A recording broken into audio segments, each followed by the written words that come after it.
Hello everyone. In the previous lectures, we saw how the anti-caste movements led by Dalits and non-Brahmins in India are radical, anti-systemic efforts to dismantle the entrenched caste systems and they create an egalitarian society. Unlike the 19th century nationalist and social reformist efforts like Gandhi's Harijan movement, which sought to assimilate marginalized groups within the fold of Hinduism, these movements aim to abolish caste altogether.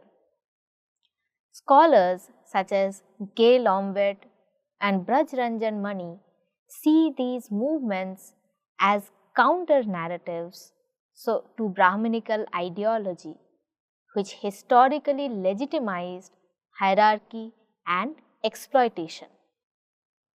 Mani views caste as a mechanism that serves the interest of the Brahminical elite and advocates for a reinterpretation of history from the Dalit perspective, inspired by figures like Phule, Ambedkar, and so on. Dalit historiography in this context attempts to challenge and revise mainstream narratives, thereby reclaiming suppressed histories and rejecting nationalist as well as Marxist tendencies to oversimplify or subsume caste within the broader frameworks of class and nation.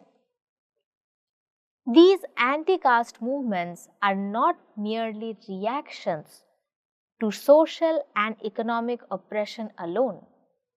These are also intellectual and ideological struggles for identity, cultural recognition, and true liberation beyond the end of colonialism.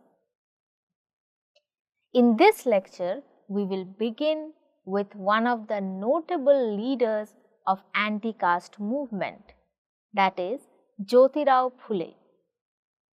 Jyotirao Phule, born in 1827 and lived till 1890, was a social reformer, thinker and activist from Maharashtra, India.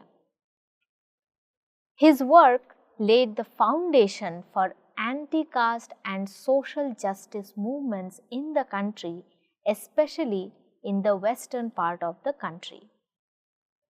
Born into a Mali or gardener caste, which was considered low in the Brahminical social hierarchy, Phule faced caste-based discrimination from an early age. His experiences of injustice and exclusion influenced his lifelong commitment to dismantling the caste system and advocating freedom and rights of the oppressed, including Dalits, women, and marginalized communities. He realized the deep interconnections between caste, patriarchy, and economic exploitation and dedicated his life to challenging these oppressive structures. In 1873, Phule founded the Satya Shodhak Samaj, also known as Truth Seekers Society, an organization committed to promoting equality, opposing caste discrimination, and uplifting marginalized communities. The Samaj emphasized rational thinking, rejected Brahminical rituals, and advocated for the rights of women and the lower castes. Alongside his wife, Savitribai Phule, one of India's pioneering feminists, he established the first school for girls and Dalit children in Pune in 1848. This was a revolutionary act at a time when education for women and lower caste individuals was condemned. Phule was a prolific writer whose works exposed the injustices of the caste system and challenged the religious and cultural narratives that sustained Brahmanical supremacy.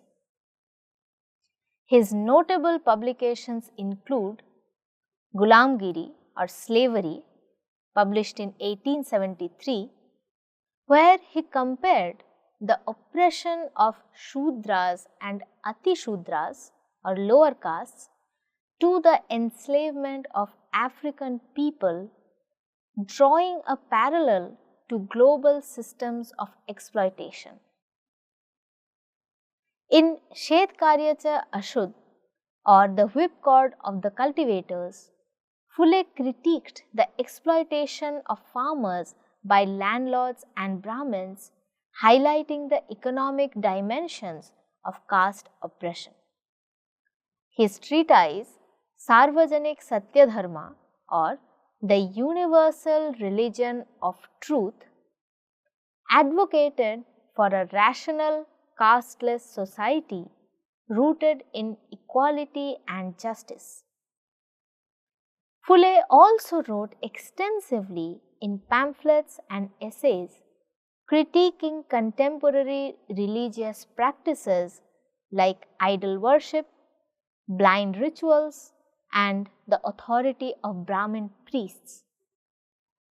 His satirical poems and speeches were critical tools in his mission to awaken the consciousness of the oppressed. Phule also critiqued religious texts like Vedas, Puranas, and Manusmriti, arguing that they justify inequality and perpetuate the dominance of the Brahmanical elite. He reinterpreted Hindu mythology to present counter narratives, such as portraying Shudras as the original inhabitants of India who were subjugated by Aryan invaders. His radical questioning of religious orthodoxy and rejection of Brahmanical rituals made him a significant and controversial figure of his time. Phule's contributions extended to advocating for widow remarriage, opposing child marriage, and fighting against female infanticide.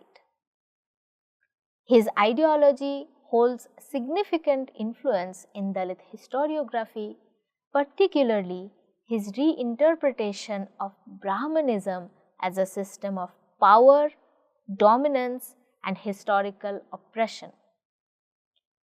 His perspective offered a radical departure from the birth-based justification of caste as prescribed by the Vedic culture.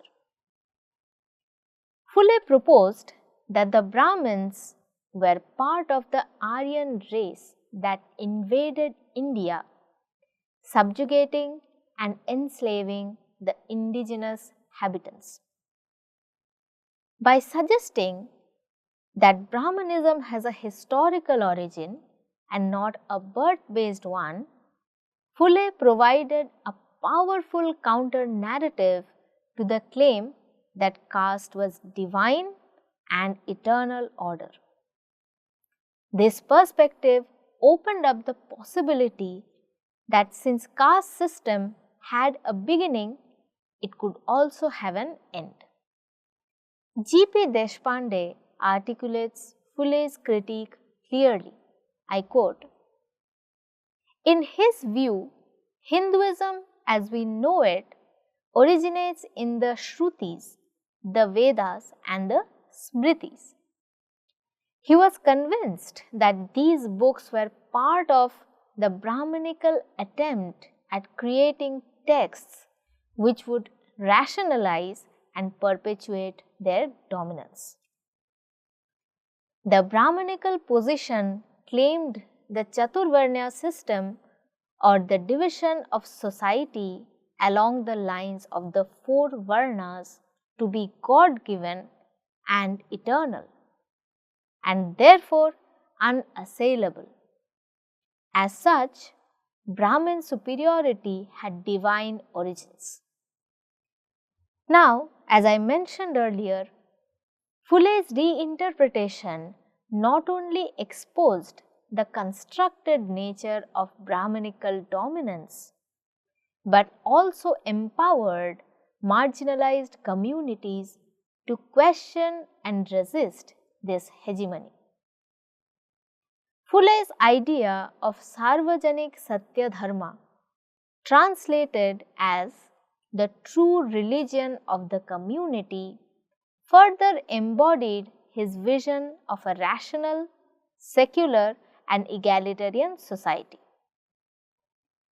Unlike Hinduism's traditional concept of dharma, which segregated people into hierarchical castes with distinct duties and rights, Phule's Satya Dharma sought to unify all people as equals.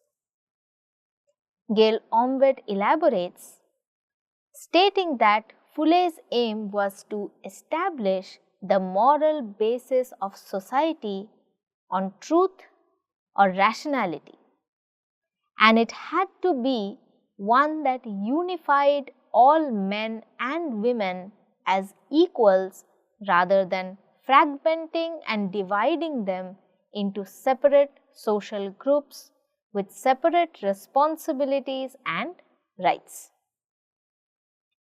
Phule's emphasis was not on reforming Hinduism from within, but on creating a new rational belief system that would transcend caste divisions altogether. His critique went beyond theoretical discussions. He understood caste as an ideological framework that influenced every aspect of daily life, perpetuating discrimination through its epistemological control. He argued that it was essential not only to resist caste oppression, but to create an alternative space where caste would cease to exist. Deshpande captures this sentiment, writing, "For Phule, Brahmanism was historical, constructed over time, and since it was the ideology of oppression and dominance, it had to be opposed and ultimately smashed." In this sense, Phule's politics were not just reactive, they were transformative, envisioning a complete reordering of society. Now, a significant aspect of Phule's thought was his ability to link caste and class without privileging one over the other, an approach that would influence later Dalit politics. Rosalind O'Hanlon contextualizes Phule within subaltern studies, and as you remember, we have spoken about subaltern studies in the earlier lectures. She emphasizes his efforts to forge a broad alliance across marginalized groups.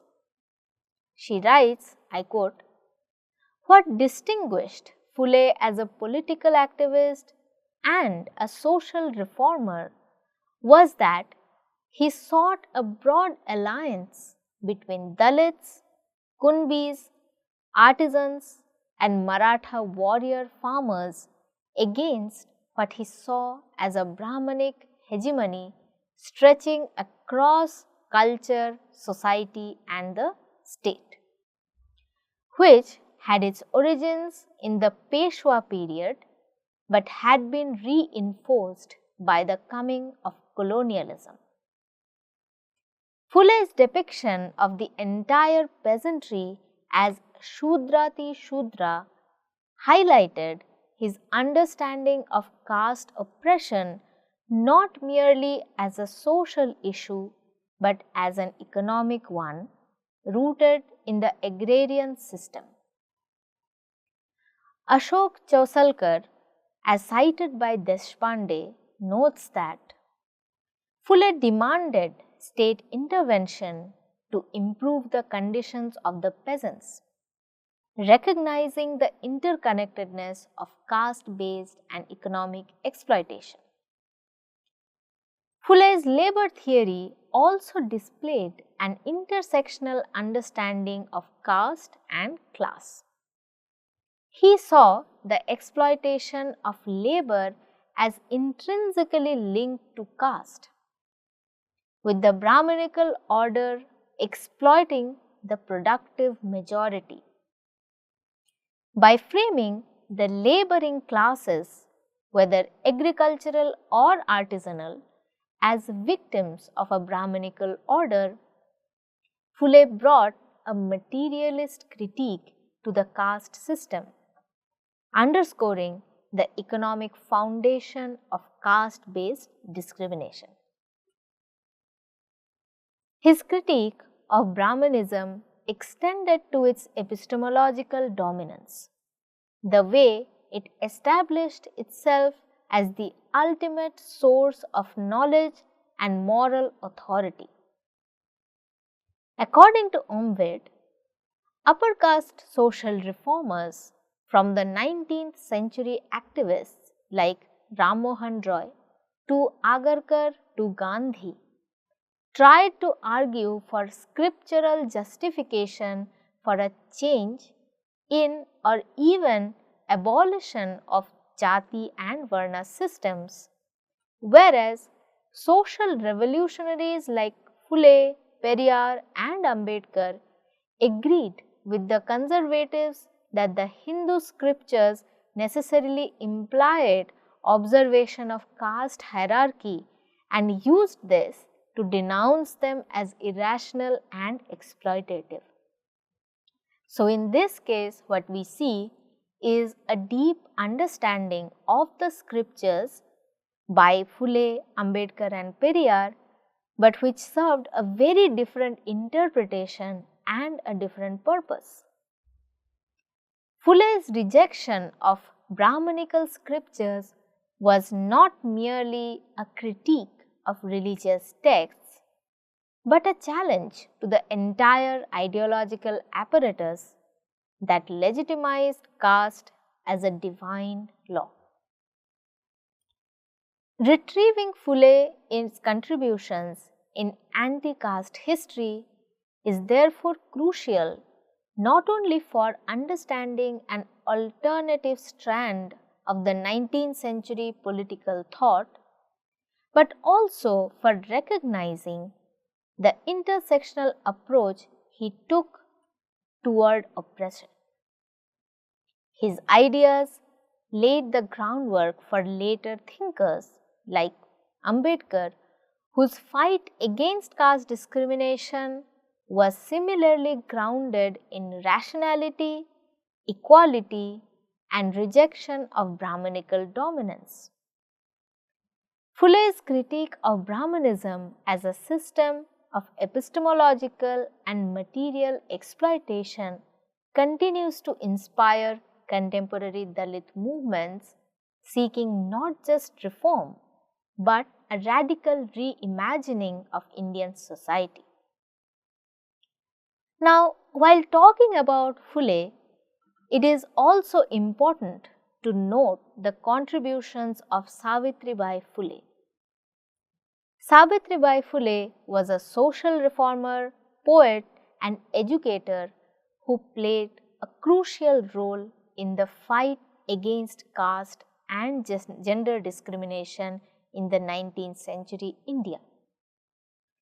Recognizing the transformative power of education, Savitribai and Jyotirao established the first school for girls in Pune in 1848, breaking societal norms that prohibited the education of women and Dalits.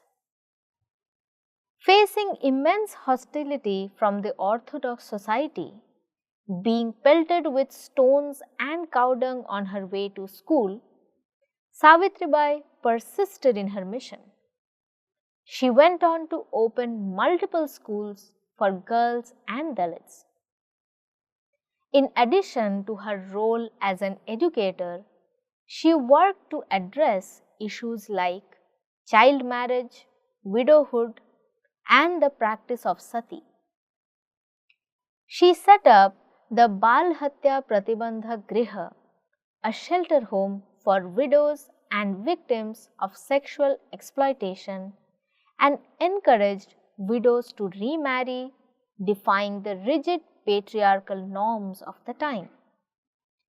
Her poetry collections, Kavya Phule, published in 1854, and Bhavan Kashi Subodh Ratnakar, published in 1892, are powerful works that challenge Brahminical patriarchy and express a progressive vision of equality. Her poem, Go Get Education, is a call to arms for the oppressed to seek knowledge as a means of empowerment. The poem says, "Arise, awake and educate, smash traditions, liberate." Savitribai's efforts were not limited to education alone. She was also a dedicated health worker. During the bubonic plague epidemic in 1897, she opened a clinic to treat those affected. Now, in this context, it is important to look at how Dalit historiography represents her.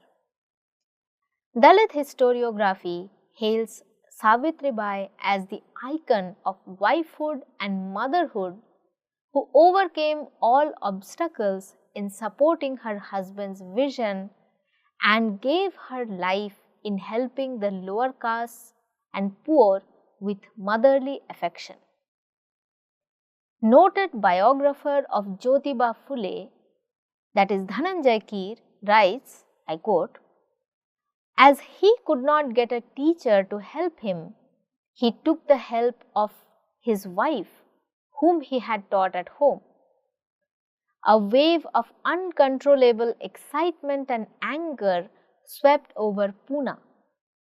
A woman going out of step with society and doing the work of a teacher, an unholy, unheard of thing, an affront to national honor. The learned Brahmins and their hirelings hated the very sight of Savitri. They threw mud, dirt, stones at her when she was on her way to school. Embarrassed by this unholy uproar and upsurge, she would stop on the street and say serenely to her persecutors, 'God forgive you, I am doing my duty, may He bless you.'" Now, this extremely passionate representation of Savitribai's courage limits her within the sphere of ideal wifehood. She is revered for her spirit to get out of the house and engage in public work in order to support her husband. On the other hand, in the book A Forgotten Liberator, The Life and Struggles of Savitribai Phule, Brajranjan Mani critiques the casteist and sexist negligence of mainstream historiography, accusing it of maintaining a deeply biased Brahminical outlook. This biased history often ignores the voices of marginalized figures like Savitribai Phule, who is frequently overshadowed by her identity as Jyotirao Phule's wife. However, Dalit feminist scholars reclaim Savitribai as an independent social reformer, educator, and writer, an active agent in her own right. Cynthia Stephen provides a glimpse into the harsh realities Savitribai faced as a Dalit woman challenging caste and gender norms. Stephen writes, Savitribai was subject to intense harassment every day she walked to the school. Stones, mud and dirt were flung at her as she passed. Despite such hostility, Savitribai remained committed to her mission of educating marginalized communities. Her struggles, unlike her husband's, exemplify the intersection of caste and gender oppression, where being both a Dalit and a woman exposed her to intensified public assaults.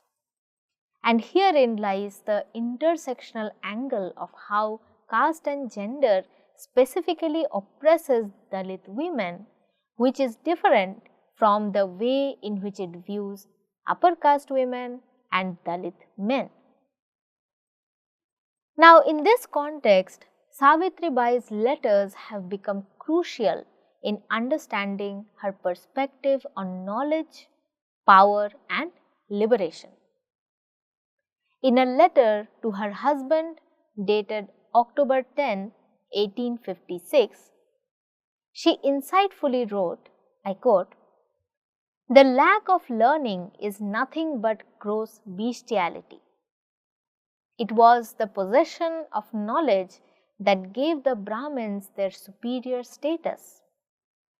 Learning has great value. One who masters it loses his lowly status and achieves a higher one." Now, these words reflect her understanding of education as a tool for emancipation and her critique of how Brahmanical control over knowledge perpetuated social hierarchies. Her personal letters also reflect her complex role as a public intellectual.